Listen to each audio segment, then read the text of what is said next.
Yo, what's up, guys? It's your boy. Listen, the MDM, the modern day Morgan Freeman, Mr. Chimney, because I give Red Bull fans smoke. They call me Michael Shoeblacker when I'm in the sim because I set hot lap so hot they thought I was Satan. So, my name, if you guys don't know, AMG Denz, your boy, typical co-host on the Stripping the Dipping channel. We're so excited to do this first live edition of the 8PM Debrief Cookout. It's a weekly segment we bring out every week when there's a race. And today I have some very, very special and amazing guests. You know, for me, they were one of the first content creators I watched, when I was getting into content creation in the F1 space. And they're so amazing. They bring out really inspirational, insightful content. So without further ado, it's the amazing ladies from On The Chicane. I've got Paris, I've got Marium. Guys, how's it going? Thanks, man. That is what an introduction. I love it. I had to refine them these days.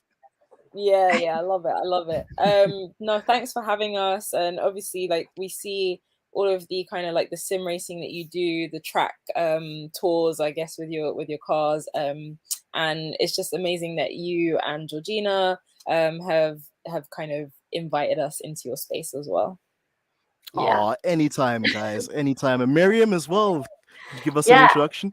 Honestly, thank you so much for having us here. That energy was exactly what we needed for this intro. I am exhausted from working on the race this weekend. So if I do kind of dip a little bit, bring that energy back, please, because it is keeping me going. Of course. But yeah, no, love what you guys do. So excited to be here. And hopefully this is the start of just more and more future collaborations between us both. Oh, absolutely. It's what the streets need. The streets need this content, and also just to kind of speak about it too, this episode, can I get a hashtag spice in the chat? Because this episode of the 8PM Debrief Cookout is going to be an absolute saucy one. Flavors for days, as they say. So, guys, we've kind of touched on it briefly there, but could you give us more insight into the amazing platform you guys have built on the chicane? As I said before, like, it's one of those amazing platforms for me, which is so refreshing. It gives so many interesting insights into the world of motorsport and F1. And I think generally as well, if people don't know about it today, they'll leave today with lots more kind of knowledge and just excitement and great content to look forward to. So guys, just give us an insight into how the channel started, and also as well, just, how did you guys get into watching motorsport as fans? So I guess the channel started literally On The Chicane kind of came around last year. It was a different platform before called Fast Cars and Diamonds, which was just me by myself, just doing videos on Instagram, and then I kind of wanted to expand and rebrand. And then literally by divine intervention, I came across Paris on Twitter. We both kind of just joined forces, had a video call, and instantly I was like, yeah, I like this girl's energy. I love that she's passionate about it. Let's do this. And then On The Chicane was kind of a culmination of both our ideas. And it started off as a lifestyle thing, and also F1 kind of became just more race review focused because we're so busy. Paris has a very demanding job. I've had a very intense year. I literally just got married. So there's just been so much going on. So we kind of had to take a step back from all the lifestyle stuff. However, we're hoping to kind of bring back more of the world of F1 next year. So keep your eyes peeled on our channels. But yeah, for now, we just kind of do race reviews on YouTube. And honestly, Paris keeps our Twitter going. So most of the time it's Paris on there, just tweeting absolute just spice, as you said. We love to see it, guys. And also like you mentioned there too, the Twitter is so interactive. You guys as well usually the first on the scene when it comes to the news or something changing within the sport as well. So as I'd always tell everyone, make sure you go and follow On The Chicane or at On The Chicane on Twitter as well for everything you need to know in and about F1 too. Paris comments as well. And actually another thing I'd like to kind of point out too, if people didn't see already, look at the plethora of diversity on this like, you know, group today. Look at us. We're shining bright like diamonds. Hashtag Rihanna. But guys, could you give us like some insight too, just like into your backgrounds, like family-wise and origins, and, you know, just generally as well, what it's like to be a content creator from our perspective? So I'm from the Caribbean. Well, scratch that. I'm born in England, raised in England, but my ancestry is from the Caribbean. So I'm actually second generation, born here, parents were born here. But, you know, we come into this space, and let's be honest, it doesn't look a lot like this channel, this live that we're having right now, does it? So I think it's been an interesting journey with regards to that. But what I found is that the people who I've met who are from more diverse backgrounds, we always like come together and we collaborate. I'll never forget one time I was out with the Quick Stop guys, and somebody said, "Oh, but aren't you guys competitors? Like, why are you guys friends? Why are you guys hanging out?" And literally, I was just like, no, like, and there's not enough of us there for us to compete against each other. We have to uplift each other. We have to work together and highlight each other and build each other up. So I think for now, you know, this is our game. This is our plan, is just to kind of keep building women up, building women from different backgrounds, especially, and just generally like people of color and everybody, to make the sport and motorsport in general more diverse. And I think that's a value that both of us hold dear. So again, when we were having that discussion that Marium said, that it was just a non-discussion in a sense. It was like, yeah, that's what we're doing. You know, that's the one of the aims of the channel. So if you go back and watch some of our videos, like when we had guests on, a lot of them have been women. All of them have been, most of them, sorry, have been from diverse backgrounds for various reasons. So I think it's just something that we try to kind of not just say, but actually take action on and embody. But also to your question, how did we get into F1? I think we've both been into F1 for like quite a long time, just and we both got into it through family members. So me through my dad, Mariam through her cousin, and we're just massive fans of the sport. We have been for a long time. Yeah, just to kind of echo what Paris has said. I mean, I'm from a South Asian background. I'm Pakistani, born and brought up here, but my roots are in Pakistan. And yeah, like the entire reason that I started Fast Cars and Diamonds, as it was known back then in 2018, 2019, was literally just because I did not see anyone else like me out there represented. I remember seeing a McLaren team photo, I think at the end of 2017, and pretty much everyone was white, and I was like, this is not cool. And at the time I was chasing a job in F1. I wanted to work in the industry, so I was like, I'm going to put myself out there. And then that is kind of the reason that Paris and I came together as well, because we were obviously both, as women of color, we just wanted to kind of promote the fact that there are fans out there who are, you know, from different backgrounds, and we deserve to be able to share our voice too. And then luckily, I kind of found my footing in the industry last year. But I am still like one of 2 people in a team of like 20 that's of like a different background. So it is like so much work needs to be done. But yeah, that is one of the main reasons that we are here. But yeah, I mean, it's just, as Paris said, like, this isn't a space where we're looking to, you know, gatekeep and to compete with other people, because there's not enough of us as it is. So if you're trying to shut other people out or trying to one up like another content creator, it's not going to get you anywhere. Collaboration and, you know, meeting other people and like welcoming other people, like you have with us, like inviting us onto your channel, like it's a big thing, because, you know, we have to be there to push each other and to support each other, because as we've learned, as history has taught us, no one else is going to do it for us, right? So True. Yeah.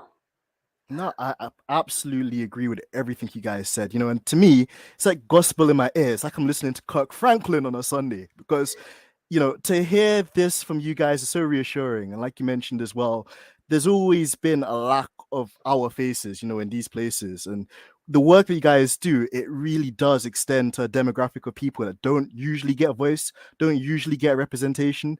So to finally have that, it's so refreshing. And to me, it gives me hope that, you know, we can have an impact, that we can, you know, like inspire the next, like, you know, engineer, the next co-host, the next presenter, whatever field they want to get into within this like very, you know, concentrated field of a certain like other group of people, you know, to evolve and to expand and to almost like together, you know, in unity to build such an amazing thing as well. So I agree.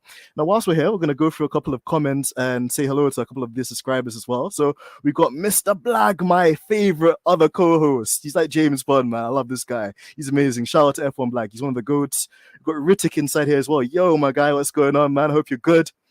F1 Black's got that chef. He's chefing up because it's going to be an absolute spicy one today. Got Nia as well. Honestly, she's such a sweetheart. Shout out to Nia. She's been so supportive from day one of the stream and the work we do. Boss lady in the chat, you know, man, like girl like Jorgina, Donna, you don't know. Honestly, she says, not your normal guy from North London. Hey, I'm humble with it. I'm some normal guy from North London. I don't know what you mean. I'm some normal guy. I'm normal. Black says, no one guesses you like Ted. Hey, it is what it is, my guy. Is what it is. We got Pranusha inside here. What's going on, Pranusha? Hola, nice to see you. Hashtag spice. You don't know. Who else have we got inside here? We got Trey.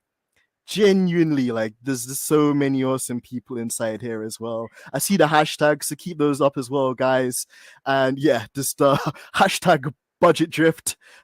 Black saying, can you talk more about your industry and role? Yeah, let's do that before we actually get the show on the road, guys. Can you talk more about the industry and the state of it currently? Go on, Paris.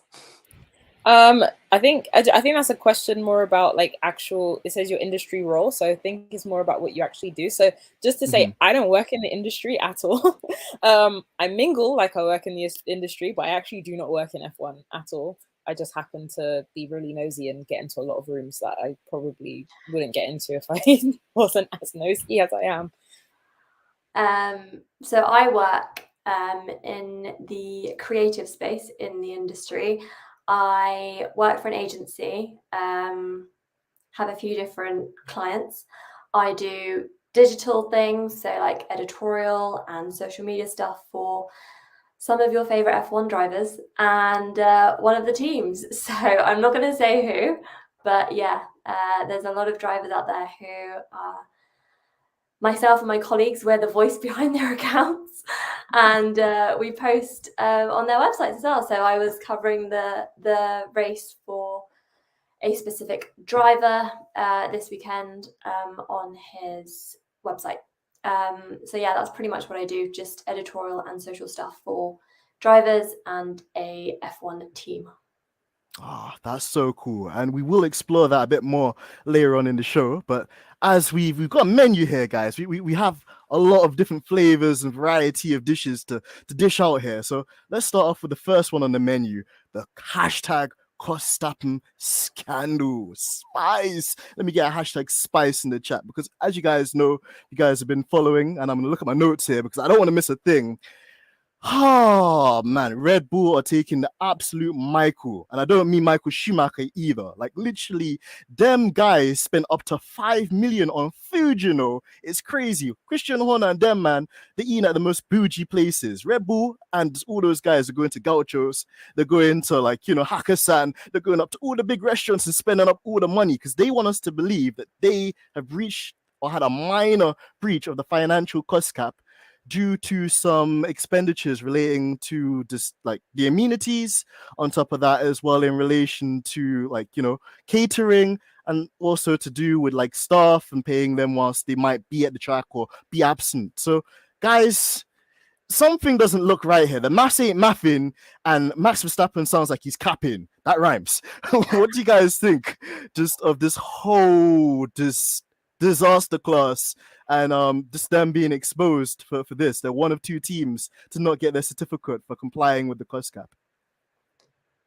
Yeah, I think it's nonsense. I just think that the catering and illness, like sickness, for personnel wasn't even included in the cost cap. So that rumor to me is nonsense. And I think, I don't know if they'll ever elaborate and say exactly what it was, or if there was a specific thing, because in my mind, if you go over, you're over. Like, it doesn't really matter what you spent the actual money on. If you've spent more, you've gone over, you've burst your budget, right? So it just means that you've been able to develop something better, or whatever it is. You can say, well, I spent more money on people, but okay, well, those people had to work, and there were people who got made redundant and didn't get to work. So I don't know. I think it's nonsense, like what people are trying to attribute it to, and I think it just, we can't have that. We can't have that. The whole point of the cost cap was to even everything out and to make everything more fair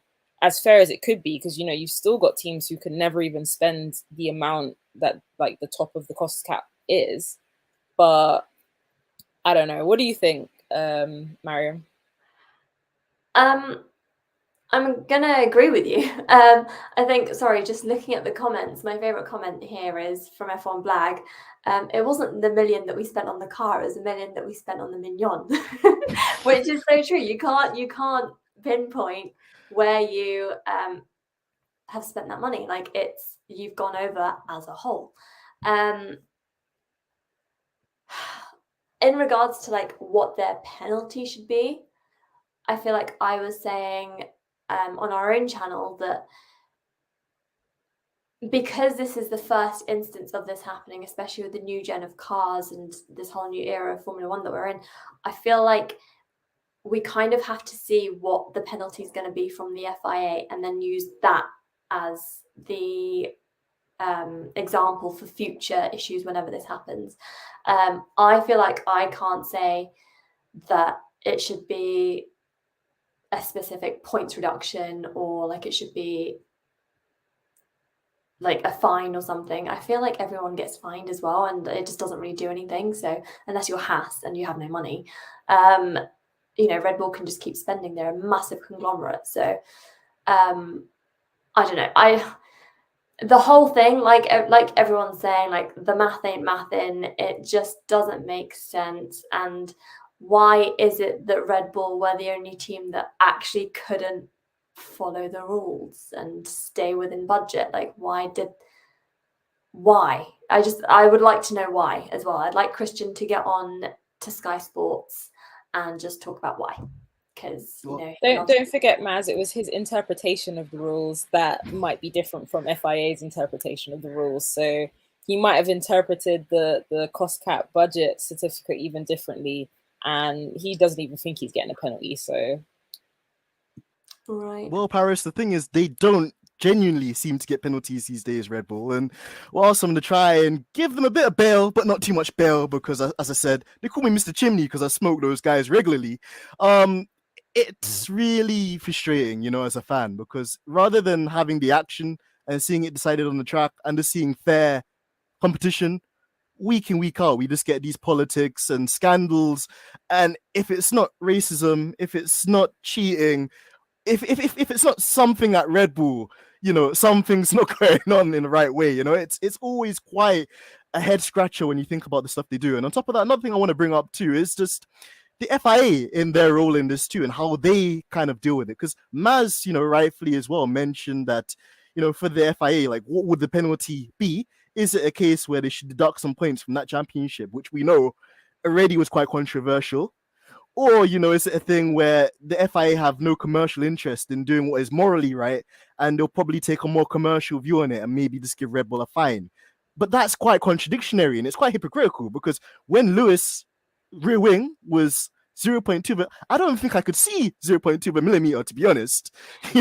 Like they were very quick to apply the rules, and they said the rules be ruling. But when it comes to things like this now, it's almost as if they lose all competency of how to govern the sport. And this is what becomes so frustrating. And one quote I wanted to bring up as well, I'll read it out whilst we're here.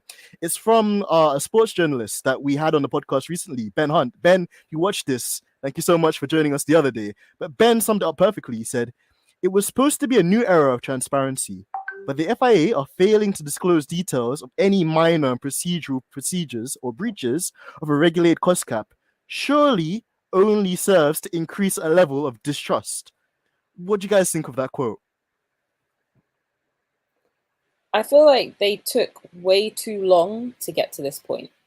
And the transparency that we've been asking for years, and specifically since last year because of Abu Dhabi and everything that happened last year leading up to Abu Dhabi, I feel like they should have wrapped this up much quicker. It took them 7 months to even get everything together, nearly 10 months now to actually get the report out to us since the end of the season last year. So if they want transparency, this is not the way for them to go about it. This is not doing us any favors when it comes to the integrity of the sport, the integrity of the body that is ruling the sport. I just think it's BS, man. It's stupid. Like, when you think they've been, chasing Lewis around the paddock because of his jewelry this year, they've been focusing more on that, and you've got a team over here spending like £1 million. Like, what are you doing? What are you doing? Come on. So true. Yeah, I think that's a very valid point. I think as fans, especially as fans who have been interested in sport for a long time, as opposed to newer fans and the DTS generation of fans, the inconsistency of the FIA is pretty comical now, I think. They pick and choose what they want to, make a really big deal out of. They pick and choose penalties based on, what they've had for breakfast this morning and if they're hungry or not. It's just, it's really frustrating. As real fans, and I don't want to offend anyone by saying that, but like, we're here for a reason, and I feel like, I don't know about you guys, but I'm definitely losing interest in the sport, I think, a little bit, just because there's just like, what is going on? And like Paris said, it's taken them so long to get this out to us. Like, why? What is the reason for that? I can't. I just can't. Because it's the same thing every time. There's even going back to we take it back to really minor situations which aren't minor, but they are in this scenario. For example, Leclerc and his penalty that he was given yesterday after the race. Why did that have to be investigated after the race? And it's often that we have this where a driver causes an offence and then we're just told that the stewards are going to investigate after the race. Why can it not be done in that moment? Like, what is the delay? And I get that they want to make sure that they've got their facts right and, they don't want to jump the gun. But at the same time, you're essentially just leaving so many things up in the air and so many things for us to interpret in various ways. And this is half of the reason that we end up having so many disputes over things. And there's people that are still, even us, we're still talking about what happened in Abu Dhabi last year because it's taken them so long to get their reports and whatever out to us. And I don't know. It's just, I'm losing faith in the FIA. And I think that's probably the best way to put it. Yeah, I think we're being generous. And actually, in relation to the FIA, we're going to put them on a bit of a slow burner because we've got a dedicated segment to them on this podcast as well. So, guys, make sure you stay tuned for that because I will not stop until they're crispy like nuggets. So, just make sure you stay tuned for that. But I agree with everything you guys have said, Paris and Maz, as well. And it is a thing. I actually echo Miriam's sentiments there as well in terms of, even for me, I just find myself watching some GT3 or watching some IndyCar, or even watching that hillbilly racing, the cool NASCAR on the other side of the planet, because there's just less kind of just nonsense going on. And when you watch that, you're actually watching, athletes going toe to toe and the best guy winning. But with this current formula and the state that the FIA are in, it begs the question, can they be trusted? Is it a thing maybe even now that the fans are kind of seeing it and being more vocal about it? are Liberty Media going to take a look on that too? Because they have a commercial interest in what's going on. And if viewership goes down the drain, if people start to lose interest and engagement with the sport, is that a thing from a commercial point of view, which won't be great for the overall integrity and kind of like, you know, representation of the sport too? It begs a lot to be desired there. So I'm going to go through some of these comments as well. But yeah, it's so shocking. Nia says, well said. So, you know, everybody in the chat's agreeing. Blag saying, great point, Paris. FIA set a benchmark. One no start. It's 22,000. Jeez, you know how much you could buy with that? That's crazy. So let's see what the penalties are going to be. That's a deposit on a house, not in London, but a deposit on a house somewhere else. This is what I'm saying. It's crazy. You know, and Nia saying, Miriam, you're not alone. Honest, nah, I'm getting vexed, you know. They're making my girl Nia mad, you know. Can't have that. Can't have that. Yo, we got Kevin as well, one of my subscribers. What's up, Kevin, man? Thank you so much for joining us as we're in this very spicy episode. Like I said, Leclerc is penalized faster than Usain Bolt on speed. It's true, though. It's true. And Trey was actually just putting a finger up to that as well. Crispy nugget, that's a trademark term here we use on shipping the dipping. But yeah, amazing like community of people we have. Thank you so much as well, Nico. Hey man, I try, but there's only one go and his initials are LH. But you know, I try and follow in his footsteps. But guys, we're gonna lighten the mood up a bit. We're gonna have a mix interactive questions along with obviously these topical ones. So let's get into one where everybody can get involved in, and that is one of my favorite interactive questions: taxi, dinner, avoid. So Mariam, Paris, imagine this. I'm going to set the scene. Imagine, obviously, you guys do a lot of work with the motorsport media and Formula One. So basically, you're going to have to go into, I don't know, let's say Las Vegas. There's going to be a mad kind of like press conference there. Everyone's going to be there. It's going to be sensational. But to get there, you obviously have to pick a taxi driver. Then, of course, you know, you can have dinner with any driver of your choice. And oh gosh, just one driver, you just bear to even look at him. Like, he could be a saltfish patty. You could have got maybe, you know, like absolutely demolished by a rookie in 2007. Just saying. But, you know, there's one driver you have to completely avoid, like he's the plague. Now, what I want to do, and I'm going to make this a rule for the chat as well, if you pick a driver for any of these 3 questions, you can't use them again for the rest of the show. So pick wisely. But yeah, who would you pick as your taxi driver, dinner, and also just the driver you'd avoid at such an awesome social function? I'm going to go with Mariam first. And she looks like she's looking really hard, just like, you know, studying who she's going to pick. I can't, because I don't know what the other questions are, so I don't want to pick wrong, you know? I don't want to pick something in the future, have to be like, no, I want to take that back. I know for sure who I would avoid, so I'm going to start with that, and that would be Alonso, just because I can't stand him. Who would I have dinner with? Oh my god, I don't know. I feel like I'm so spoiled for choice. Who would I have dinner with? I kind of want to say, like, okay, let me think about this. I feel like Ocon, because he's just such a sweetheart. Like, I feel like it would just be such a cute little dinner, and he could just tell me all about his French life and whatever. And taxi driver. I wouldn't pick Latifi, you know, you might not get there, but yeah.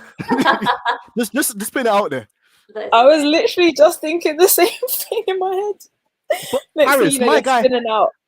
like I was gonna say, my guy got lost, you know, at Suzuka. Do you guys remember that free practice session where my guy was like, wait, I think it's this one. Him, but, that's sad. My guy started blaming the car as well, you know. I was like, yo, like, does your car not have sat nav or something? How did my guy miss the corner? GPS wasn't working. Good choices, yeah. Driver, can I pick someone who like is a bit irrelevant? Like, oh, I know, I don't really like him either. I'm gonna go for Lando. Lando can take me to the party. Well, I'm sure, you know, as long as he boxes for intermediates this time, you'll actually get to your destination, a la, you know, Sochi 2021. But some fair choices. Paris, let's go with you now. So I'm thinking, like, Taxi and Avoid are people that you don't necessarily want to spend too much time with at all. So for my Taxi, because he's just taken me to the dinner, I'm gonna do, but like Taxi is still kind of better than Avoid. Like it's someone that you could still maybe get along with. You have a nice little chat. I'm not really. I get into a taxi. I don't really talk to the driver, so I feel like I'm gonna go with Bottas because he's not gonna try and talk to me too much. But if we do get into a conversation, maybe he'll do a little TikTok selfie with me or something like that, so we can have a little bit of fun. So I feel like taxi driving, and I'll definitely get to my destination. So I think it's gonna be good. As long as he ain't showing me his ass, we're cool. Then Jesus. For my dinner, I'm gonna go with Yuki. Yuki is my babes. I'm sorry, I love him so much, and he's so cute. He can't drive for shit, but he's so cute. And then I'm gonna go, definitely dinner, and we better get some good food because he likes his food. And then avoid. I'm actually gonna avoid Magnussen. So I've not chosen anybody like amazing because I feel like there's gonna be questions that I want to save all the other drivers for. Yes. But Magnussen, I don't give monkeys about Magnussen. Yeah, fair enough. With the Danish Viking as well, that guy see more like orange and black flags than I have in my entire life because my guys is crashing into people. But yeah, I think some really good choices. I'm surprised you guys didn't say Latifi for dinner though. You guys could have an endless supply of Nutella, but I guess somebody else will take that offer. We're gonna go through the comments and see what the guys have picked as well. So let's have a look. Let's see. Kevin to say AMG sauce. AMG sauce. You guys know about the hashtags. We've got another AMG sauce from Panusha. We love the sauce in the channel. Let's see. Jorgina says 2 goats, 1 curry goat. I'm assuming Latifi's the curry goat because he actually got goated, or should I say curried, by Nick de Vries a couple of weeks ago. So we love to see that.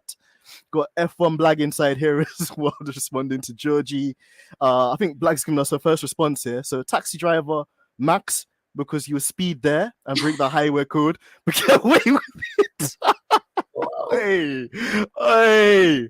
Blag's firing some shots here, and we love to see it. Is that Red Bull fan still in the chat, or has he left? Mike, I have no idea. He is like one of my esports teammates, but yeah, Mike comes and just tries to troll. So I'm actually glad that you guys are here because I know you guys are just patting him. So yeah, but Mike's just like Swiper from like Dora the Explorer. He's just like such a troublemaker. But yeah. Black said, plus he's racist. It's not 9 o'clock yet, so we'll maybe come on to that afterwards. Let's see. Kevin said, I'm also nicknamed George by my friends. Hey, links to George Russell there. Panusha said, baby Ocon. Yes, love to see it. Trey said, navigation strap failed. Jesus, people are tucking into Latifi, and we love to see it. I'll go for Hamilton as my taxi driver. Hey, that'd be a really awesome taxi drive. Although I think I would reserve him for some of the later questions. That would be an awesome taxi drive, and I guess as well you'd have an amazing kind of like playlist as well while you're listening to him speak and stuff like that too. So good choice there. Panusha said my answer. Mick to avoid. Wow, Mick, jeez. She chose violence.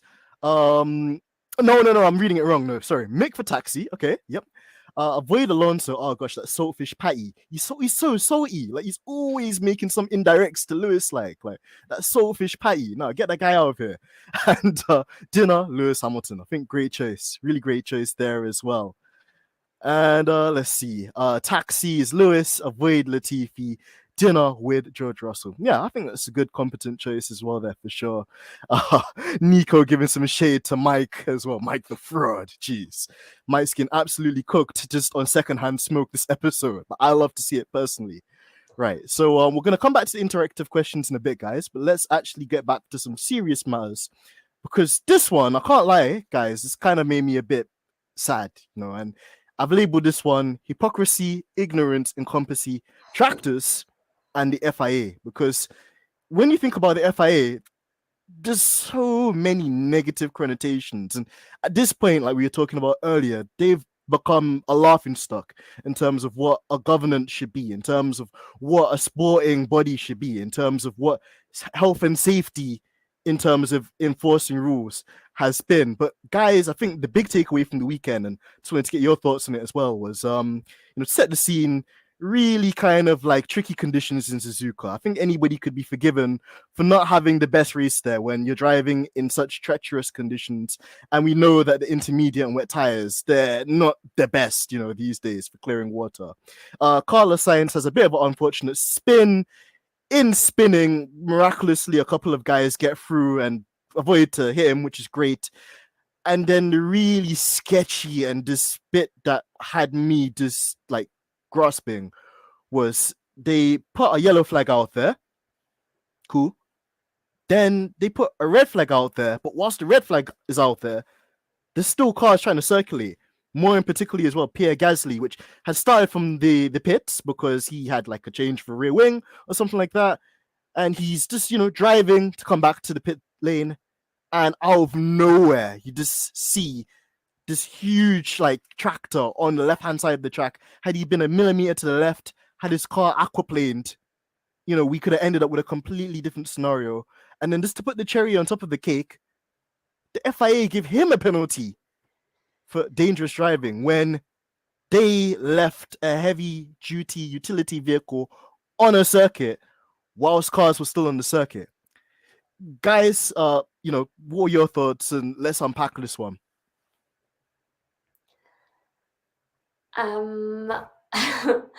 Honestly, like, this is a topic that does always get me so emotional because I started out watching F1 and backing Jules as my first ever driver. Bianchi was my number one. I was so behind him. Like, he was on the road to becoming a Ferrari driver. I was just so excited for his career because he was really good. And then obviously whatever happened in 2014 happened. If you're not familiar with the events of that race, it was another wet race in Japan. This was before the halo on the car, and Bianchi basically ended up. It was a similar situation. Someone had an accident. There was a tractor on track, and Bianchi aquaplaned right into it. Had a really bad head injury, and then I think like 9 months later, the following June or July, he died from his injuries after being in a coma for that long. So then for the same circumstances to repeat, like 8 years later, I think it's really disrespectful to Bianchi and to his memory and everything that he went through. B, again, you're putting the current drivers' lives at risk for what? And C, I just wonder, like, where is the logic? Where's the common sense? Like, surely you should know. You're seeing the weather conditions. You're seeing the fact that people can potentially aquaplane. The tires don't have the best grip, obviously. There's loads of questions about the Pirelli tires at the moment, but you can see that it's a really dangerous situation. Why have you sent out a massive tractor when visibility is so poor? You can't see anything ahead of you except from just spray from the car ahead and the red flashing light. So why have you sent out a tractor when drivers can't see what's going on? Like, honestly, we are so lucky that yesterday didn't result in like a really bad accident and a repeat of what happened back in 2014. I have a lot to say, but I think the overwhelming feeling and thought is that I'm actually disgusted at the actions of the FIA yesterday for sending that tractor out into a live scenario. Basically echoing everything that Mariam said. Like, the only thing I would even just add is, honestly, we're spectators, and when these things come up, they get highlighted to us very kind of like snap of the moment. But the driver in that scenario, the drivers, all of them spoke up and said the same thing. So it's not even just like we're just watching it like, oh my God, I can't believe they did that. Like, the drivers are like, what the, like they're mad, they're angry, and I don't blame them at all. So yeah, I think the fact that the FIA then put it back onto Gasly instead of saying, okay, well, we made a mistake by allowing the tracks to be out on track at the same time as the cars, or not, having a safety car drive the cars through the pit, for example, or red flagging the race before we brought out the recovery vehicle. Like, there were so many other things that they could have done. And then I think I saw it in the chat. Someone was like, F1 Black said the FIA played the Uno Reverso card on Gasly, like 100%. That was so, honestly, so true, because they could see that they messed up. And their first thought was like, how can we penalize Gasly for this? Yep, so true, Paris. And to kind of talk about this as well, and I agree with what Nia's saying here too, like, even for the drivers, I actually just want to talk about from their perspective. You can see like how shaken up Gasly was from that. And actually, to kind of delve into Gasly's story, I know Miriam gave us a kind of insight into Jules. Gasly as well is from that contingency of like French drivers that grew up through a certain generation. And he's been through so much trauma already just as a young driver. He's seen the likes of Anton Hubert lose his life in a really tragic incident. Obviously, Jules Bianchi as well, which had so much promise. And in a way, he was like a godfather to Charles and to Gasly as well. And to see just how emotional, it's almost as if he was going to break down in fear and disgust, like you guys mentioned too, with how horrendous the FIA have been with their race management and their decisions in these really, really, really just terrible conditions. And, I think there's a balance in it, in a sense of a lot of people were saying, oh, it's raining, so they're going to delay the race and stuff like that. Why don't they get the race on? The fans really want to see that. But at the same time as well, you cannot take risks like what they've done and, just put a tractor onto the track as quickly as possible, just try and get, the show on the road. Like, it's not worth it. And as I was saying like yesterday in one of my streams, like, God only knows what has to happen for them to get it, because it seems like we raise these points and it just goes over their head completely, and I honestly just don't know. It's so baffling and mind-boggling, and they've brought a halo to reduce injuries, and yet the halo can only do so much. So whilst the halo has its limitations, why would you not do the best for the drivers in their interest as well, to try and give them the most protection they can? And then to bring it back to an earlier point we mentioned too, they're hypocritical as hell, because how are they getting onto my boy Lewis about a nose piercing? And yet, when you have all these other breaches, flares being thrown onto the circuit, like tractors on the circuit, people being told that they have to wear fireproof underwear, like it's just beyond ridiculous these days. And I don't know, like, it's actually funny when you look at other motor racing series and they're laughing at the FIA, because of their governance of the sport. Yeah, do you feel like they're actually... Sorry, go for it, Maz. Well, I was just going to quickly say, I think it just comes back to the inconsistencies of the FIA. There's just no linear process for any of this. Like you say, like they're kicking and screaming about like jewelry, and then you've got them doing things like this. Like it just, there's no logic. There is no logic. I was going to say, do you think that they've been more consistent with applying the rules this year? I don't think they have. Like, they seem to think they are being more consistent by like applying the jewelry rule and the underwear rule, but they're not the rules that anyone gave a shit about. Like, we wanted you to consistently apply penalties and track limits and things like that, and the things that actually impact racing. And I think they just were like, okay, well, every single minutia of the rules has to be enforced, but there's a lack of common sense with the way that they apply them. I agree, Paris. And then the ones that are important, they just don't seem to care about. And this is the thing, it's almost as if they try and they don't want to really open up the closet. They just want to just conveniently deal with the stuff that makes it seem like they're doing something when they're really not. It's absolutely facts what you mentioned as well, Paris. And also, I know Kevin kind of said it jokingly, but going back to Michael Massey, if I had to compare how the stewarding and how officiating was being run, Michael Massey era, and to how it's being run now, I see no difference. And don't get me wrong, Michael Massey needed to get smoked. That guy needed to get cooked like a Greek suvla. That guy, he's in witness, like FIA witness protection right now, because they got my guy on that NDA. But to be fair, it goes to the show that the issue is much bigger than Michael Massey. And actually, it's a conglomerate of people in this space, you know, in high positions that seem to just do the wrong things week in, week out. And then when you got people like forget his name, the Derek guy, the guy that was like, oh, Max Verstappen is our great white hope. Yeah, Derek Warwick, yeah. Derek Warwick, there we go. Thank you, Paris. It just makes you think, like, can you trust these guys?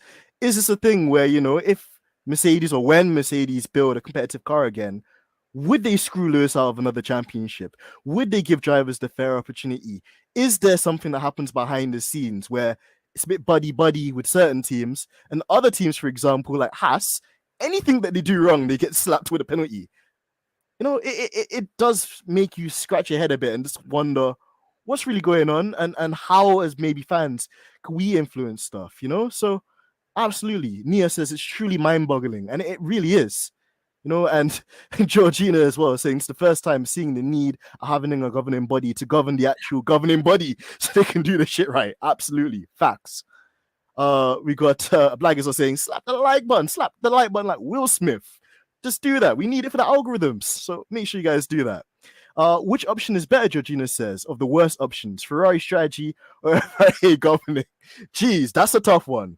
That's a really tough one. Is it plan A or plan B or plan F for fail? Who knows? Black saying FIA worse than Ferrari strategies, and that's saying something. True, very true, and that's something we'll discuss about as well in terms of where do we rate this championship in terms of all the championships we've seen in the last decade or in the turbo hybrid era. So something definitely to discuss. Mary, hey Mary, what's going on? Nice to see you inside here as well. Hey Denz, they need to do the right thing and give Sir Lewis Hamilton his 8th world championship. Mary, I absolutely agree. I would love that. But, you know, taking off my Mercedes hat and looking into the dark world that is, like, you know, I think Nyasha from Quick Stop F1, shout out to Quick Stop F1, he said it perfectly when he's like, watching F1 is almost akin to watching Lion King when Scar takes over the whole kind of, like, you know, empire, and you're just looking at gloom and terror and corruption beyond just your eyes. You know, it's not a pleasant place to be. So yeah, it wouldn't surprise me, and I am a person that likes to be quite positive. So if I know that there's a very small chance of something happening, I'm not going to get my hopes too high or get my expectations up too high, because the FIA have broken the hearts of many genuine F1 fans that care about the sport, you know, and not, you know, a comedy show or not like a clown circus. So absolutely. You know, Kev says, as soon as Michael Massey had seen the tractor on track, he like, disqualification, bro. I'm not even gonna laugh or make too much jokes, because like it's a really serious like thing that happened at the weekend, and you just gotta thank God, thank your lucky stars that nobody was hurt. So absolutely. You know, there's so many kind of comments on this. FIA are supremely calm about Max's erratic driving, causing Norris to take ovation. Well, there we go. Another, you know, kind of double standard. Again, just like, you know, Max is doing whatever he chooses, and most of the times getting away with it, you know. And people, no matter even if this one was a bit touch and go, there's been so many breaches, you know, with Max and his driving style. When he pushed Lewis off at turn 3 at Brazil, again, when he completely punted Lewis off the ropes at Abu Dhabi last year. Like, you don't need to go too far back in history. In Jeddah, like there were so many. Exactly, you know. So this is the thing.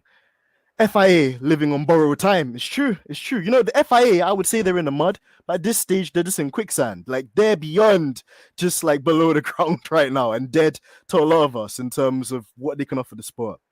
Panusha said IndyCar is so clear. Also, they're bringing themselves down. Yeah, absolutely. They're bringing themselves down. Like, everybody's seeing it.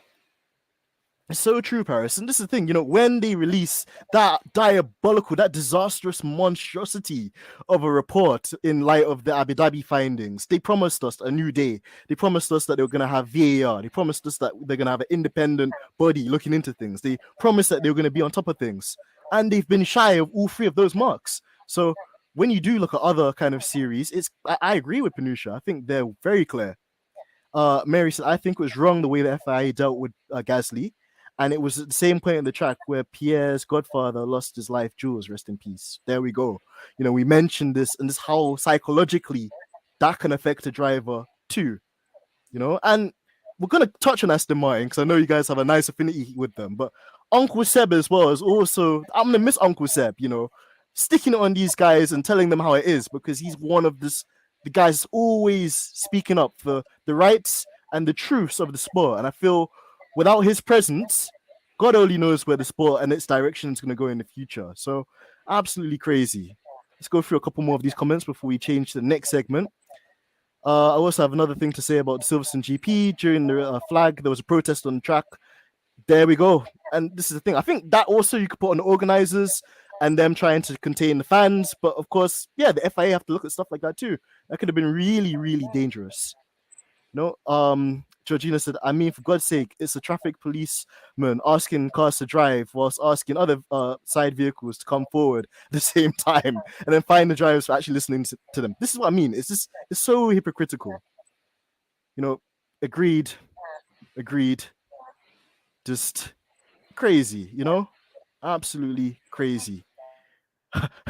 Black says, the Derek guy in theatre soon. Listen, that's not a movie I'm gonna watch. I give that a solid 0 out of 10. Would not recommend. That guy is just in the mud as well, you know. But yeah, just crazy, just really, really, really crazy, you know. So yeah, but what can I say, guys? We're optimistic, positive platform here, so let's try and change up the subject. Something maybe a bit more fresh, a bit more new.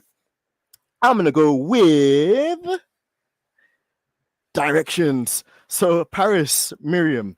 All right, cool. So you guys have gone from the crazy weekend in Las Vegas, and you know, obviously everybody's been looking at On The Chicane. It's a great platform. People are like queuing up, you know, to see the next videos. They got the notifications on, they got the bells on. They're super, super excited to see what's next.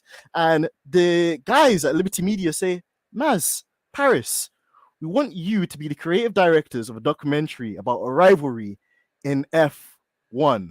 Now, for this one, to be fair, there's been quite a couple of rivalry documentaries, so I'm going to exclude Senna versus Prost.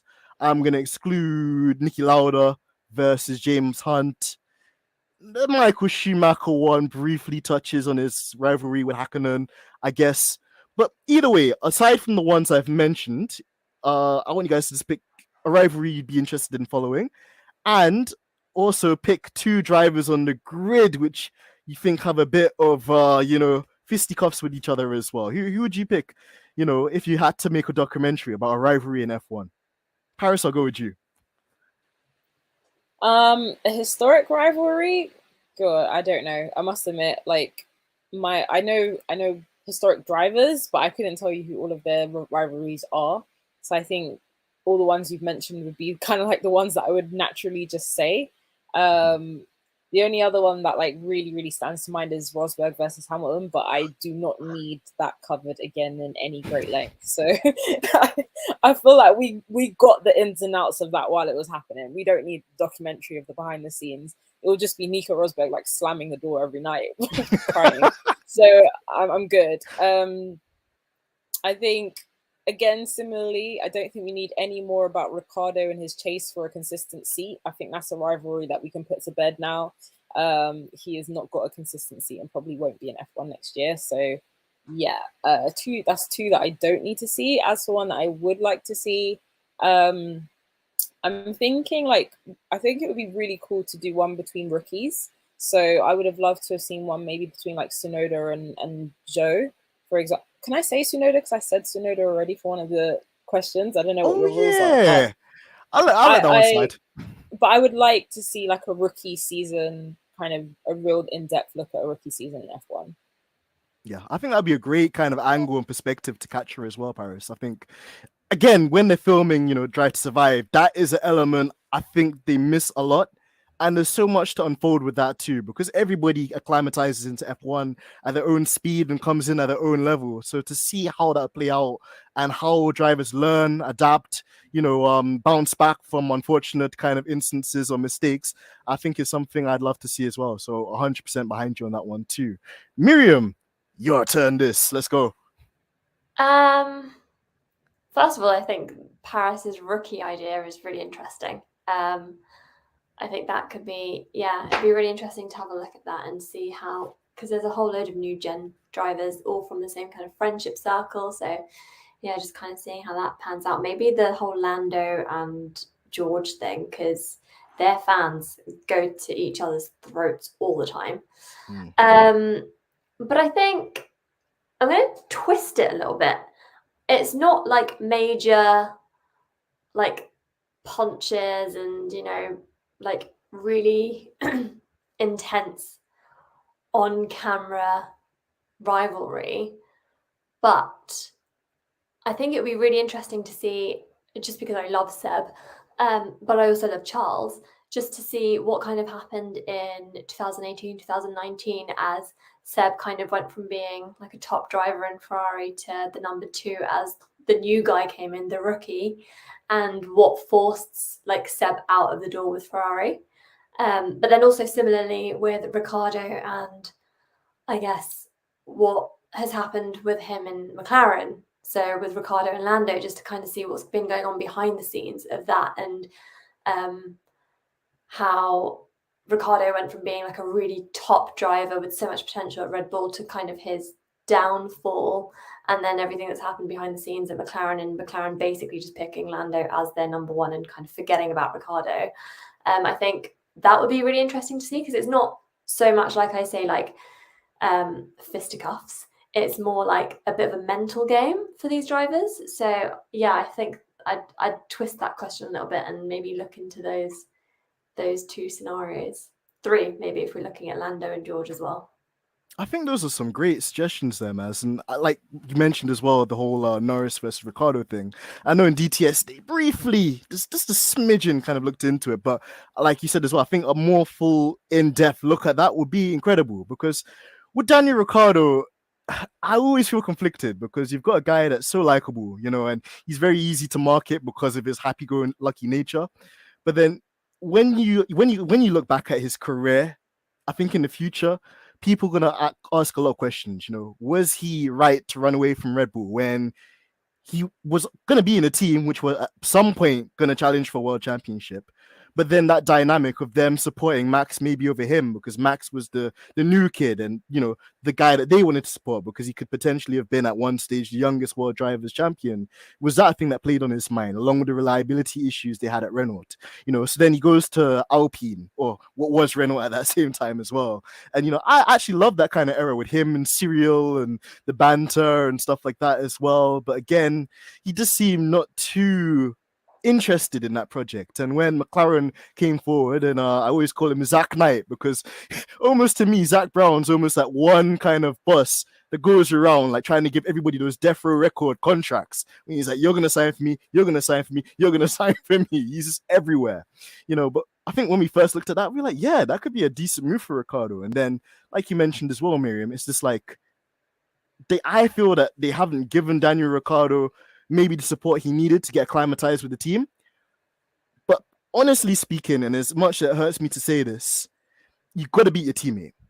You got to beat your teammate, you know. And you had that issue at Red Bull. I think people kind of forgave it because it's Red Bull. For it to happen again at McLaren, and to see the kind of gap on some weekends, it was alarming, you know. And when you see that there's not really much of a reason or kind of like an insight into why that is, I think it will come down to him just not getting acclimatized. But yeah, just it is interesting. And like you mentioned as well, like even for Lando, like I find him a bit abrasive as well. I think he's got that typical kind of dry British sense of humor that grates a lot of people the wrong way, including myself.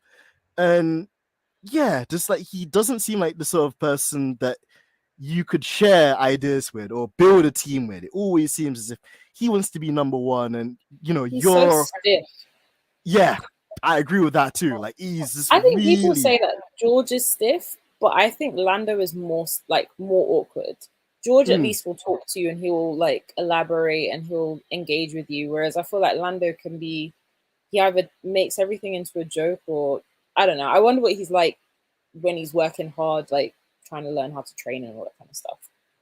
True. And like that's a good point you touched on there as well, Paris, because I think George gets flack because in a way he's almost too media trained. He's almost too PR-isk. Like he never says anything that's too controversial, but the way he says things, like you can almost read them just out of any kind of like news tabloid. Whereas, like you mentioned as well, with Lando, there is like an awkwardness and a kind of bashfulness that is hard to relate to at times. And I feel some people will kind of like it, and maybe they will like that kind of thing. For me, it doesn't really do anything. But in terms of a driver and the package McLaren have had, I think 9 times out of 10, he's tried to do what he can. The only thing I could really troll him for is the performance in Russia. But again, everybody makes mistakes, and I'm sure he's in the pit for those intermediate tires next time. So there's always that. So let's go through a couple of the comments as well. We've got Ngueta Andrea in here as well. Hello, Ngueta. Thank you so much for joining us. Senna versus Schumacher. I did say that was excluded, but I'll let you have that. And again, it's an interesting one because it draws parallels of a guy that was, he was at his level. He was at his peak. He'd achieved so much. He brought this flair and had this reputation against a more young, more mechanical Michael Schumacher. And you kind of see how that plays out in the Schumacher documentary. But maybe a dedicated kind of piece on that as well would be really interesting. Although I feel it would be sad, because we know how that ended in Imola on that unfortunate day, I think in 93 or 94. I'm sure the guys in the chat will let us know. Black says, Horner versus the Chartered Institute of Management. Yo, shout out to That's Black. A good one. That made me laugh when I saw that come up. Oh, man, he's amazing. Hamilton versus Verstappen. Yep. Again, kind of similar to Schumacher versus Senna, although, yeah, just, again, 2 different eras. Like, Lewis, different background completely, really, really, really, really had to kind of, like, prove why he was the best on every single platform. Max, can't take it away from him. He started in F1 when he was quite young, but then when you have a dad that's a former Formula 1 driver and has a name in the sport historically, that's something completely different. But then also, I guess, a kind of thing, and I wanted to just throw it to you guys as well. Do you think if Max Verstappen was at a different team, let's say Ferrari, let's say, who can I put in there, McLaren, do you think the viewers would see him differently? Because I think a lot of the reason why Max gets heat is because of his allegiance, obviously, with Red Bull and the way Red Bull do stuff.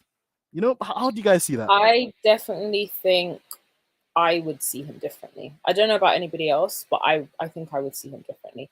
But because a lot of people do ask me, like, why don't I like Max Verstappen? Because I always say, like, I don't really like Red Bull, but not necessarily the team. It's more just like Horner, Marco, and Verstappen. And I've not liked Christian Horner since like the Seb Vettel days. Ask Marium. When me and her first started the channel, I used to say, like, I just don't like Seb. And she was like, well, why don't you like Seb? And I was like, well, back when he was winning, he was a bit of an arsehole, which he was. Like, if you go back and watch it, like, he was a bit of a dickhead when he was in Red Bull. And now he's completely changed his entire persona and he's a lovely guy. But, he was horrible. So I genuinely do think that Red Bull, the way Horner is, he's such a wind-up merchant, and he kind of allows his team players to foster this air of arrogance and entitlement that I really just don't like in the drivers. So I think maybe if Verstappen was at a different team, I would look at him differently, but he's not. And the family that he comes from, his family seem like horrible people as well. And it's put him in a position where even if he isn't like that, he can't speak out about it and give a different perception of himself. Because I've heard as well that in the paddock, he's actually a really nice guy and he's nicer than Checo. And I love Checo because Checo comes across as a nice guy. But you don't get to see that side of Verstappen. And the only side that Verstappen allows you to see is this entitled, arrogant guy. So I can only take what you put on the plate in front of me. Do you know what I mean? So true. And actually, Miriam, I'll bring you into that too, because I know obviously you do work with the drivers behind the scenes and you see the personality aspects of it too. Is that a thing? Do you think also, like Paris said, and kind of my point as well, that sometimes it's a team or organization that can change your perception of how a driver is perceived and, the way that they're marketed or the way that they almost become unmarketable because of all the shenanigans and kind of stuff that happens in the background? Yes and no. I think based on my experience, you have teams that put themselves out there and they put their drivers out there in a certain light, in a certain way, and they have their, tone of voice and their way of doing their social media and their marketing and their all of that. But then the drivers themselves have to help themselves, if that makes sense. Because you've got some drivers who are open to having discussions about what should be put out there and the kind of content that they post. And then you've got other drivers who are not interested. They couldn't really care less. So it's kind of like, it's both. Like if your team is portraying you in a certain light,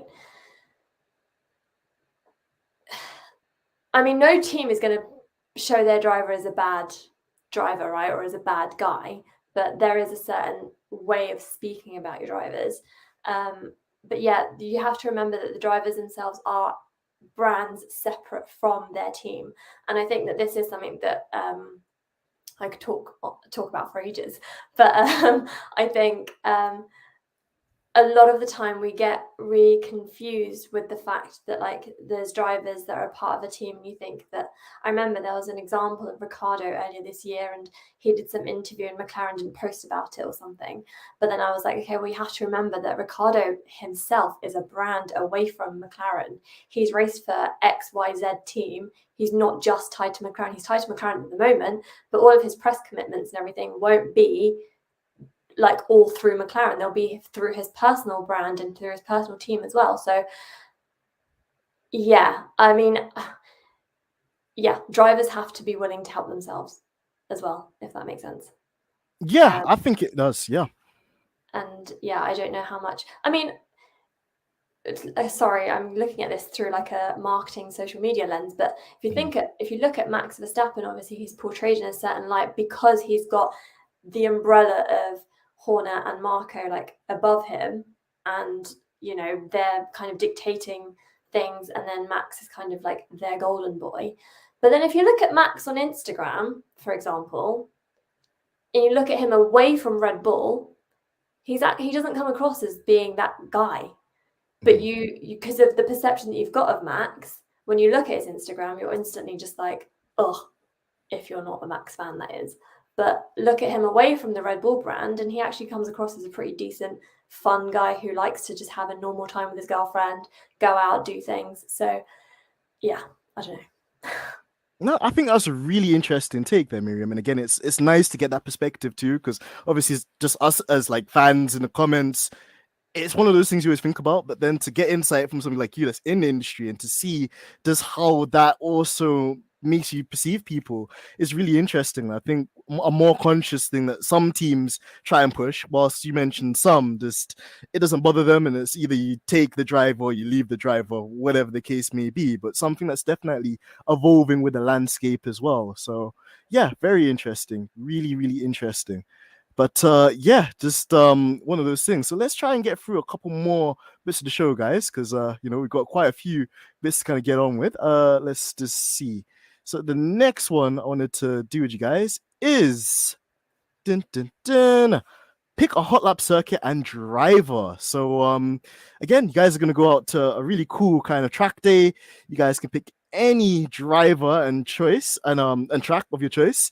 You can't pick somebody that you said earlier. So that is why I was like, be careful. Do you want to go first, Maz? No, you go first. All right, this one's easy for me because I've always wanted to do a hot lap with Lewis Hamilton. I don't know how they're going to make a two-seater Formula One car because I want it to be in a Formula One car. So if I have to sit on his lap, don't let my boyfriend hear that. If I've got to sit in a particular position, maybe they create some new contraption. But yeah, I'd love to do a hot lap with Lewis Hamilton. I think it would just be the best thing. And I'd actually do it around the Jeddah circuit because that's a speed circuit. And the way like it's narrow and just one car going around that, I think it would be sick.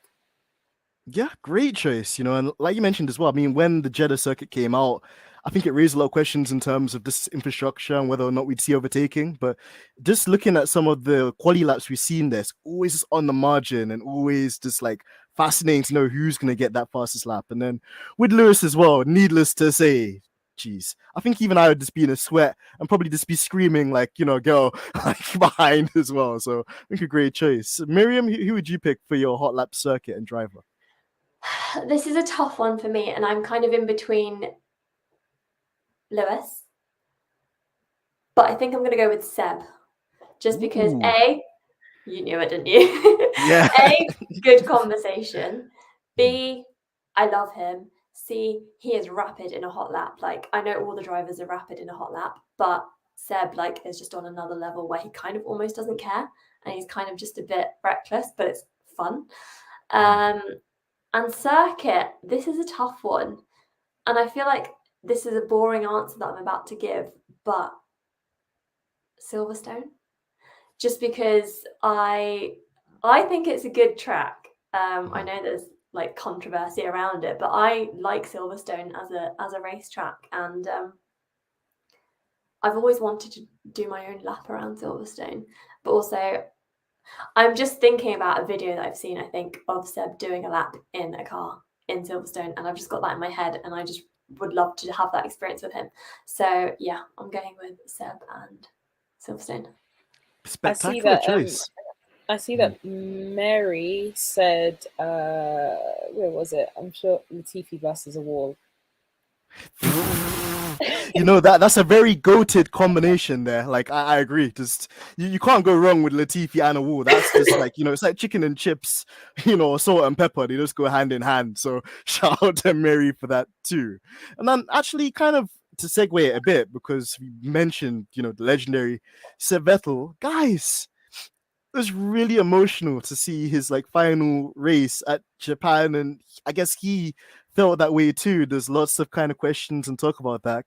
Can I get both of your guys' thoughts just on that kind of one? Firstly of all, an amazing comeback after having a spin on the first lap, but then secondly of all as well, just like how the fans admire him over there in his market and this fan base in Japan, just around the world. I'm not gonna lie, I don't have very many opinions on this, but I did notice that, and I said to Mariam, like, why does this feel like his last race? The way that they were kind of showing it felt like his last race. So that was my only thought, really. Yeah, it did. Like the Aston post that they put out with the Charlie Puth song from Fast and Furious, it did kind of seem like it was an emotional goodbye to Seb forever, forgetting the fact that we've still got 4 races left to go. So I do wonder what content they're going to put out for the last race. But yeah, no, it was really emotional. And like Seb's always got a lot of love in Japan. He's got some really, really big fans out there who are very devoted to him. So yeah, I mean, I love Seb.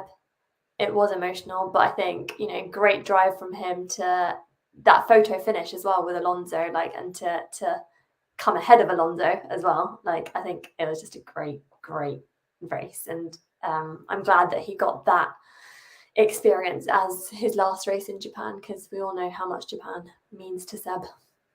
Absolutely, you know, and actually kind of to segue into another kind of topic as well we'll get into, but guys, like what do you think the landscape of F1 will be without Seb? Because I think we've seen the evolvement of, you know, a driver. He came in and, you know, he was this young, like, you know, like blue-eyed boy that was ready to tear stuff up. He had success at Toro Rosso, got the promotion at Red Bull, won them 4 world championships on the bounce, you know, did a stint at Ferrari trying to emulate his hero, Michael Schumacher.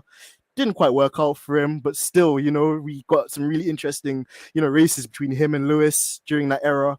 And then he's gone to Aston Martin. It seems like he's evolved again, you know, and he's become more, if ever, like a humanitarian and somebody that's, you know, sticking up for good causes. I know Miriam as well, you probably remember he was on Question Time on BBC the other day, you know, just talking about stuff. And to see a Formula One driver in that space as well, I think he's very brave, and also shows to the man's intellect and how intelligent he is as well, socially, and also, like, you know, politically and also environmentally with things happening around the world. So before we get on to the other changes in the driver market, what are your guys' thoughts just on his legacy in Formula One?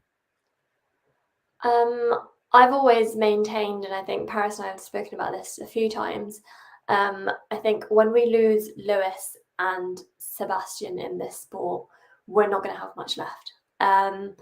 There are drivers now who are speaking up about various things. Like, for example, even today, George Russell put out a video about mental health. So drivers are speaking out about things that are important to them. but you just don't have anyone on the grid like Lewis or Seb who do speak up about important issues across different categories. And I think Seb's legacy, like as Paris said, he was a bit of a little shit back at Red Bull, and I think he's kind of redeemed himself. And I think you can say the same thing about Lewis. Like, you know, these drivers have come into the sport as young drivers, not really knowing better, thinking they're like the top dog, having that ego to go with it. And then as they've grown older, as they've kind of evolved with the sport, for both Seb and Lewis, they've both kind of humbled a bit and realized what is important. And now both of them, their legacy extends to that beyond the championships that they've won. And it's like they're both going to go down in history as incredible drivers, not just because of their records that they've broken and the records that they hold and the titles that they've won, but for all the other external things that they've kind of brought into the race, into the industry, and the topics that they've kind of discussed, and the fact that they do speak up and they're not afraid to speak up. So yeah, I think Seb's going to leave behind a really good legacy, and I won't say any more on that. Paris? I totally agree. I mean, it's funny that the end of what you just said kind of came to the exact same conclusion that I was coming to in my mind, which is, yes, we've spoken about it quite a lot on our channel about when Lewis leaves, when Seb leaves, the legacy that is going to leave with them. But I think what I did just kind of realize, and what just dawned on me, is that they weren't like that before, which means that there's 20 drivers on the grid, or 18 drivers on the grid still, who can evolve to be what they are. And in their own way, you know, like Lewis has his areas that he kind of looks after, Seb has his areas that he looks after, and maybe there'll be other drivers that will come with new and fresh things that they want to talk about. You know, Lando always does talk about mental health, and that's perhaps his thing. And maybe as he gets older and wiser, it will become a more diverse and interactive conversation, and become a better and fulfilling conversation. But I think at the moment, there's no driver obviously on Lewis and Seb's level, and particularly for the Black community, I do worry about when Lewis leaves, because he is the most presenting Black person in the whole of F1. Yes, there are Black personnel behind the scenes, but he's the only person that kind of deals with those particular diversity issues on a large scale. And I hope that everything he's setting up will still leave a legacy behind that they can kind of work on, even without him. And I think Seb's legacies of, you know, environmental considerations and sustainability and all that kind of stuff, I think they're things that are a bit easier to be picked up by other people.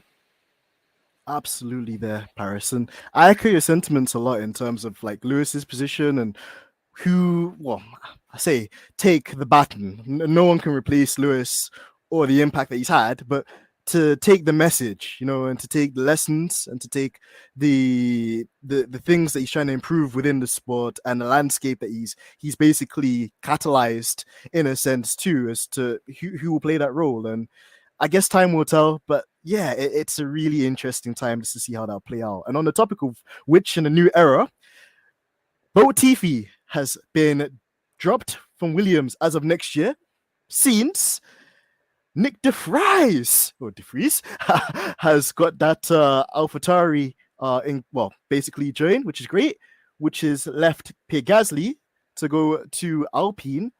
Guys, thoughts? And also just another kind of interesting question. We were talking about driver rivalries earlier. Like, do you think that there's a genuine beef between Ocon and Gasly? Do you think that has any legs to it? Could it play out maybe in the future? I only heard about this rivalry like 2 weeks ago. I did not know that it existed. And then like Ocon and Gasly both were bigging each other up on Instagram and shit like that. So I don't know. I think it's like a chatty patty thing happening where people are just talking about it. Maybe something did happen, but it's clearly been years and years and years, and maybe they got over it and they're cool now. Who knows? But they've both said that it's going to be a respectful rivalry. So I imagine that they will just push each other to be better. And I don't think it's going to be like a toxic rivalry. And if it is, I don't think we'll know about it. I think it will be like way hidden behind closed doors kind of thing. So hopefully anything that erupts only erupts on track and it's not explosive behind closed doors. But I'm so happy for Gasly, man. I think it's high time that you got out from under the AlphaTauri, Toro Rosso shadow and really had a chance to excel at another team. Yep, absolutely. You know, and it's an interesting one too, because for Gasly, we've seen that he's been rejuvenated. He obviously had that very legendary win at Monza, I think a couple of years ago as well.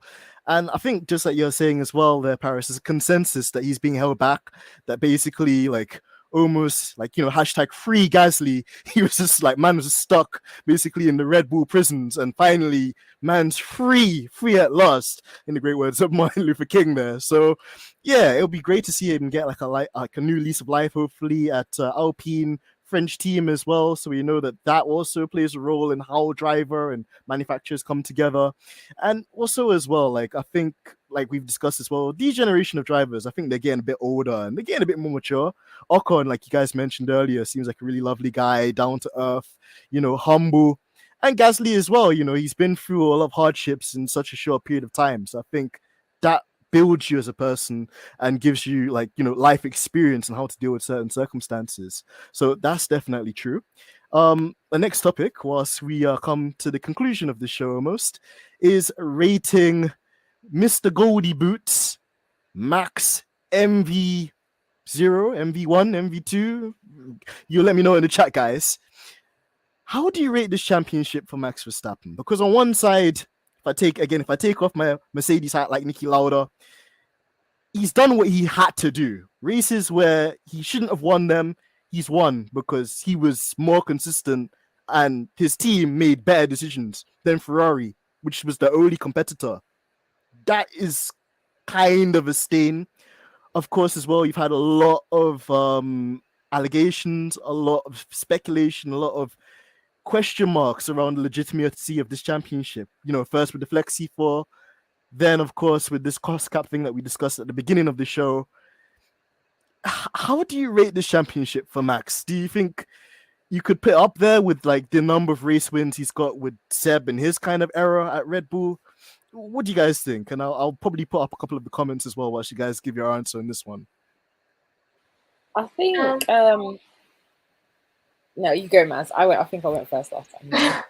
I was just gonna say, I think I do feel for Max because both of his championships have been tainted, and it's not necessarily his fault.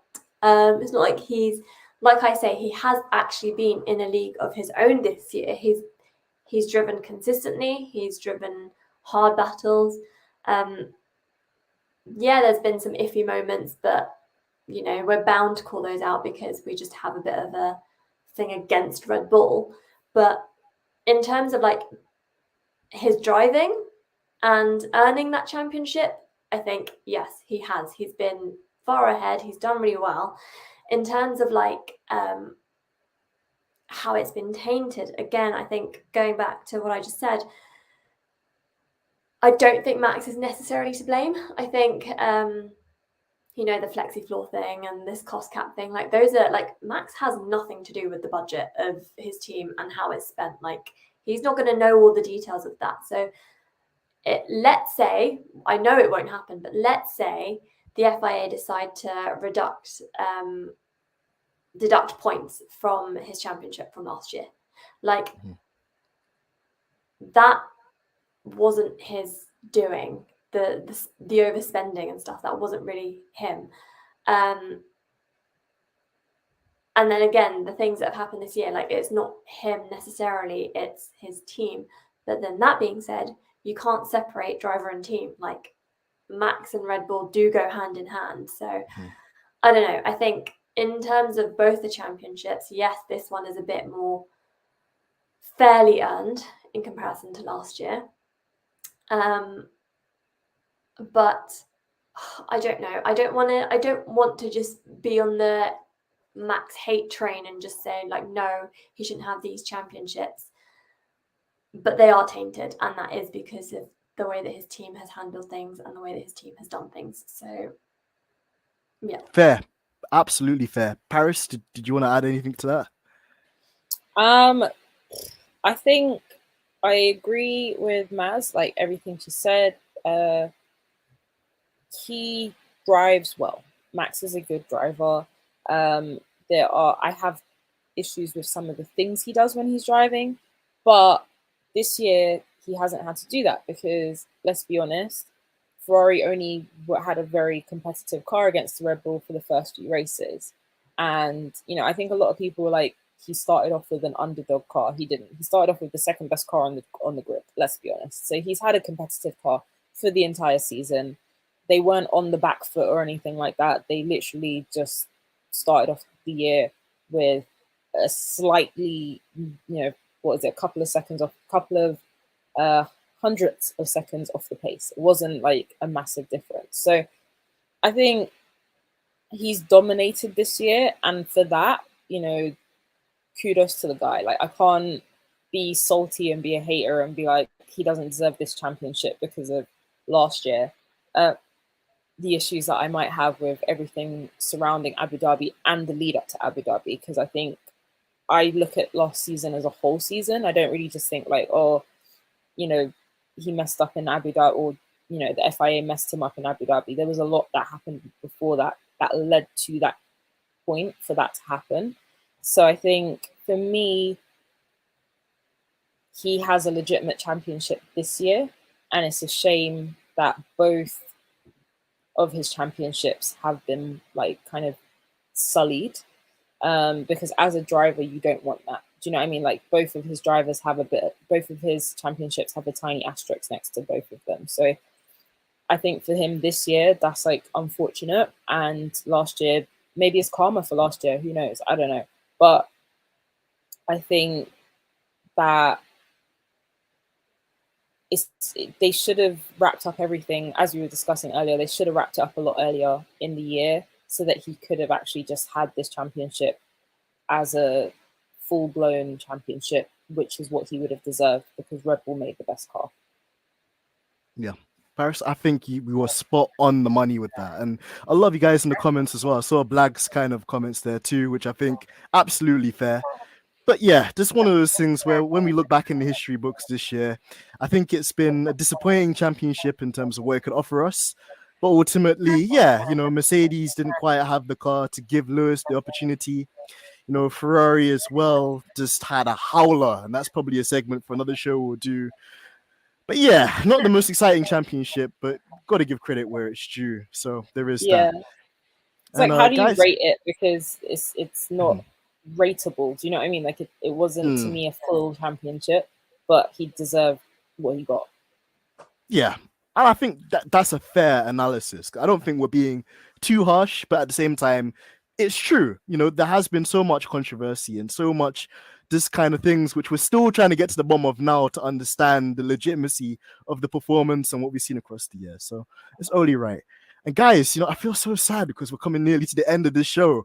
But before you guys go, I've got to ask you, what have been your favorite press event and race weekend experiences? Because you guys had actually the awesome opportunities to go out to some of the events and to go to some of the races as well. And also, kind of the final question we were going to ask is, what advice would you give to the next upcoming amazing stars, or the next mini Maz and mini Paris?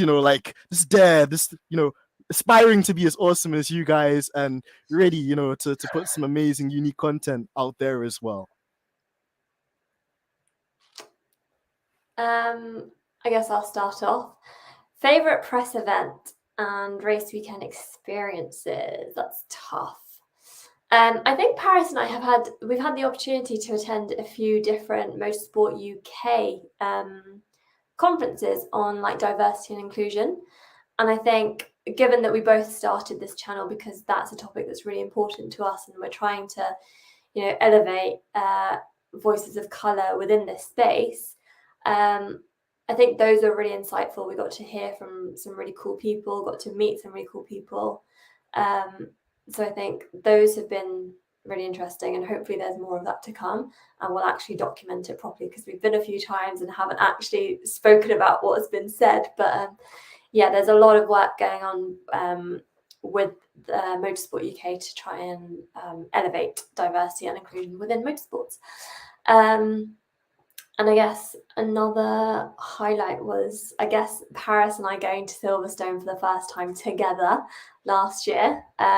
We got to attend a really cool Aston Martin event, and it was just really cool to be there in that environment with Paris, where we could both just fully just immerse ourselves in F1 and just be hyped all weekend. So yeah. Yeah, Paris?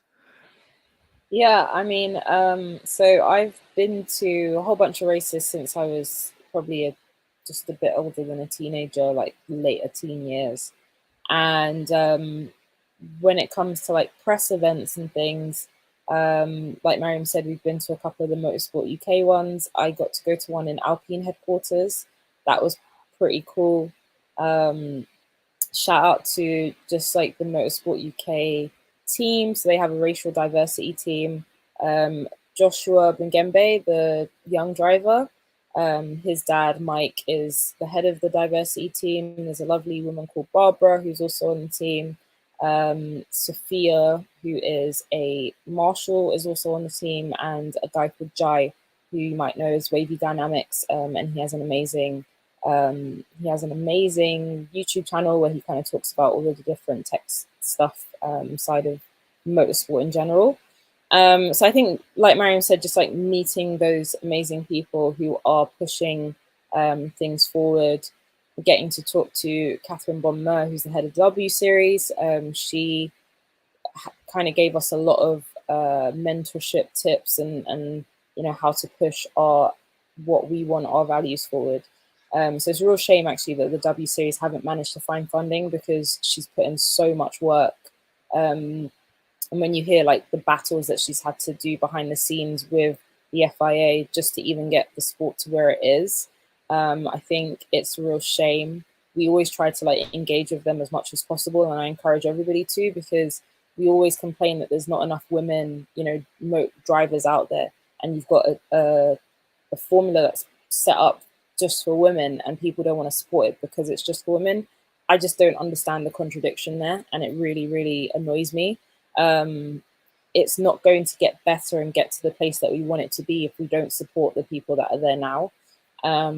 So yeah, as Mariam said, I think just those cool events that we've been to and some of the places that we've got to visit whilst attending them, and see, you know, F1 cars up close and all of that kind of stuff has been really, really amazing. And yeah, I think what is next for us, as Mariam said, we are aiming to kind of expand on our lifestyle and culture side of On The Chicane and kind of get back to that roots. So a lot more interviews with interesting people. For example, RC Vision, who did that short segment with Lewis. We actually saw that on Sky. Yeah. So yeah. We actually went to one of the races earlier in the year, like earlier in summer. We did like talk to some of the young drivers that were driving the RC cars and stuff like that. So, you know, there's literally so much happening behind the scenes, and I think it's just not having enough time this year to get everything that we're doing out.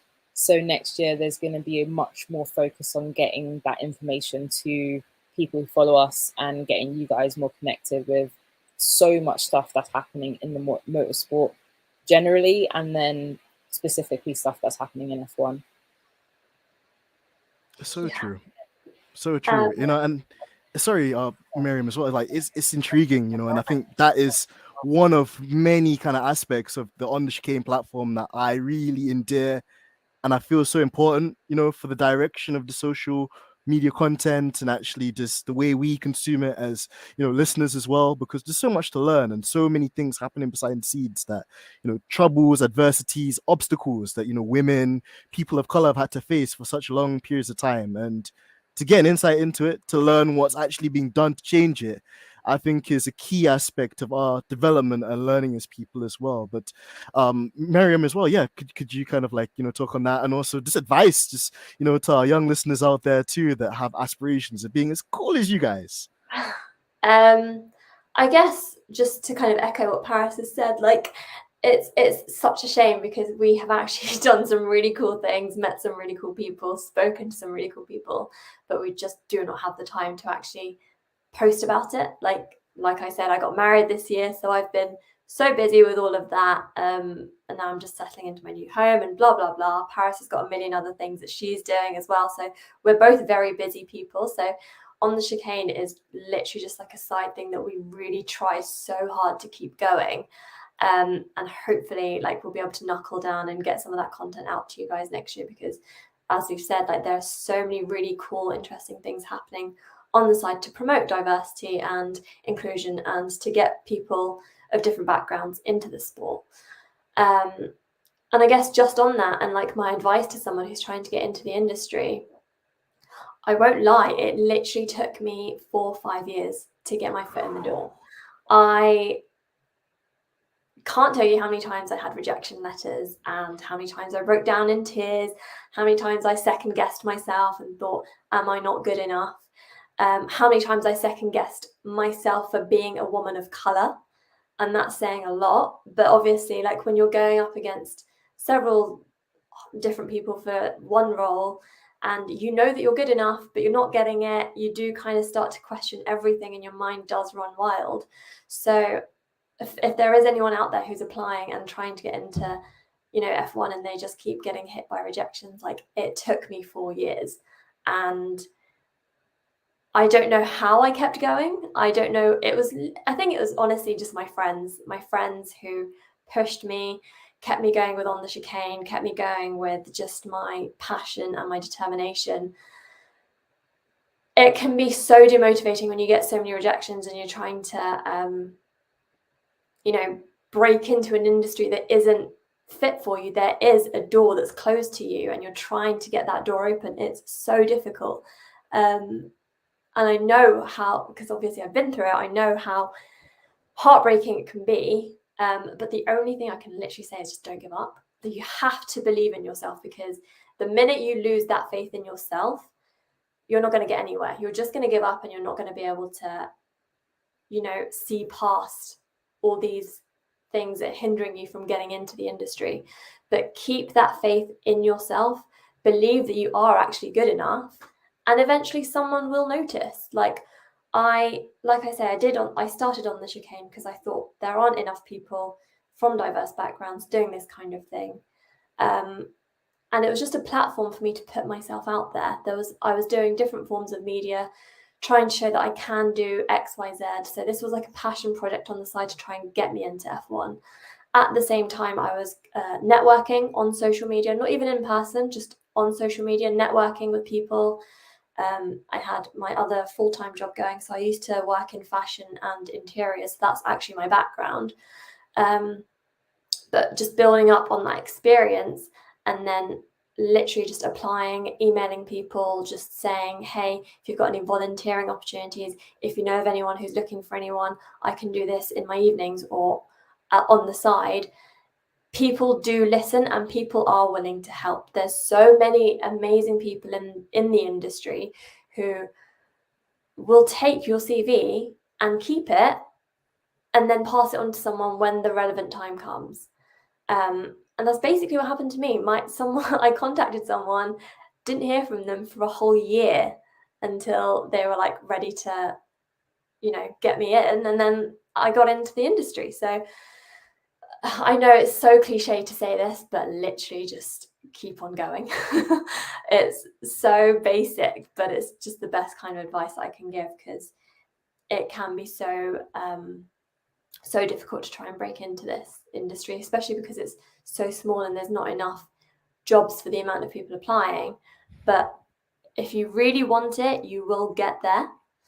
And our DMs are always open if anyone wants to come and chat to me or Paris. Paris herself is doing an amazing thing. Like, I don't want to talk about her personal life too much, but she, Black woman in architecture, bloody amazing. So she knows a lot about having to kind of break the glass ceiling and trying to get your foot into a door in an industry that's not very welcoming. So our DMs are always open if you do want to come and chat to us and just get some advice or anything.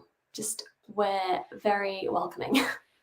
Yeah. One thing we always do, whether or not people know it or not, but like if there's something that we do see that comes up, we always connect a whole bunch of people. I met an amazing Black woman engineer from America, and she was trying to get into like F1 over here. So literally I was just like messaging all of the engineers that I know here, like, are there any roles in McLaren? Are there any roles in Alpine? Are there any roles in Red Bull? And just like trying to pass her information on. So I don't even work in F1, but because I do know a few people, I will try and have those conversations with everybody. And Mariam's the same. So as she said, like if there's anything that you want and you're like, okay, I don't know the right people, but maybe they might know the right person or at least who to talk to, then yeah, definitely head our way. And just to echo what Mariam said, I would just say, like, get yourself out there and be interested. And I think this is something that works regardless of the industry. In my industry, it's very similar to Formula One in that it's like 94% non-diverse background kind of thing. So literally it took me walking into places and saying, I want to work for you because blah, blah, blah, and this is why I'm qualified to do so. So, and I ended up working at a really, really amazing company. So it takes more hard work than other industries probably, but I think it would be worth it. I'm hoping for all the people who do work in F1, it would be worth it. And yeah, just network hard.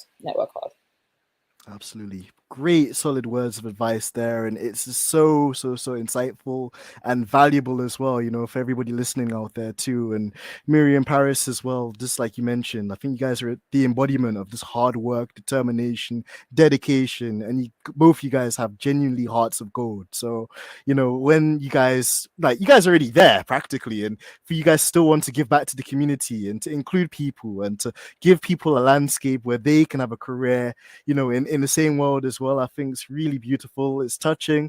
And, you know, we really here at Stripping the Dipping, all of our listeners and fans, we fully support you guys, and we're really looking forward to seeing what holds in the future. So guys, make sure if you're here now, make sure you go over to On The Chicane. Make sure you go to their YouTube channel. It should be in the description of this video. So make sure you go hit the description, hit On The Chicane, go onto the video, subscribe, slap the like button like Will Smith, and just honestly, guys, thank you so much for your time, because that is, to me, these days, I think one of the most important things. It's the most, like, you can't even like capsulize like how important time is, and just how many lives you guys have touched and changed and, you know, like inspired for the best. Honestly, you guys are so awesome, and even for me, it's just like a really big blessing to have you guys on the show. It's going to be hopefully the start of many collaborations between you guys and us as well. But yeah, any final words from you guys before we wrap the show up?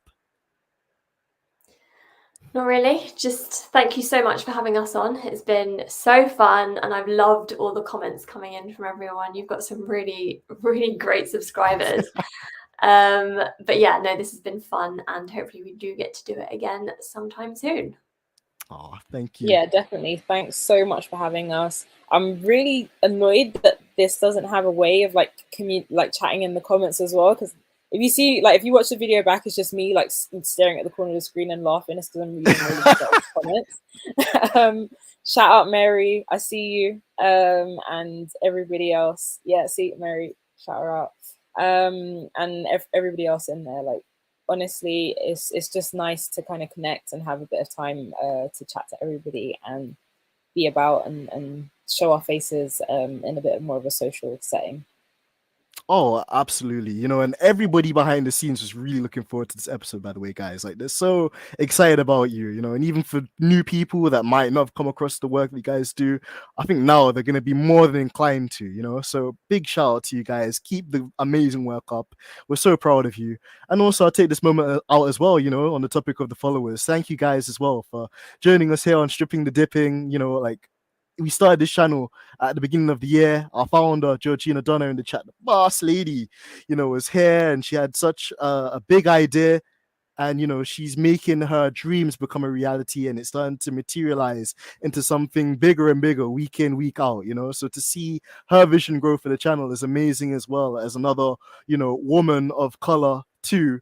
And just the way that she deals and shows resilience even to things that don't go away makes her such an inspiration, just like you guys are to me as well. But also shout out to all of you guys in the chat as well, man. Love all of you guys. Some of you guys are from a sim racing channel, so thank you for joining me on this as well. It's great to see some familiar faces, and also the regulars of the podcast too. We're trying to grow, trying to interview some amazing people for new perspectives on the chicane. I think it's definitely given us today, so make sure you give them all the support and stuff like that we love to see.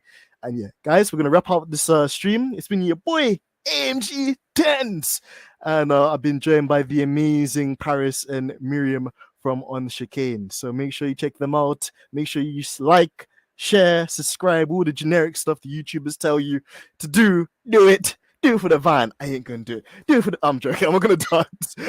Yo, guys, thank you so much. It's been your boy AMG Denz, shipping, dipping, 8 PM debrief cookout, blood. And we're out. Peace. Bye, guys. See you guys soon.